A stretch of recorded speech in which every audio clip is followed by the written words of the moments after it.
عنده في اليمن بس، وهو على باب المندب عنده مبادئ. اما يروح في لبنان وعلى بعد 30 كيلو متر من العدو غير مسموح له في لبنان. لبنان الآن يعيش واقعا مختلفا سيد دكتور ماك.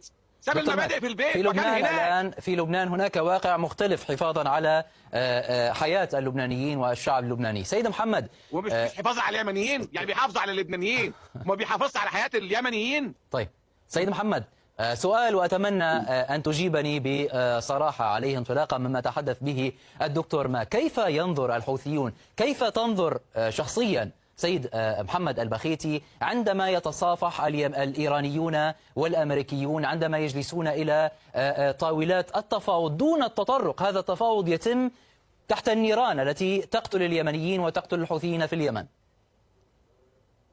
وأنا أيضا أتمنى أن تحسنوا إن شاء الله المرة القادمة اختيار ضيوف. اولا ما تحترم نفسك بدل ما اعزائك وامسح بكرامتك الارض. دون شخصنا سيد محمد، يعني نرحب بجميع الضيوف. سيد محمد لو سمحت، سيد محمد كما استمعنا اليك منذ البدايه، سيد محمد لو سمحت جاوبني على السؤال. اذا فضل السيد محمد البخيتي المغادرة من الحوار، ربما يعود إلينا إن بقي هناك وقت كافي.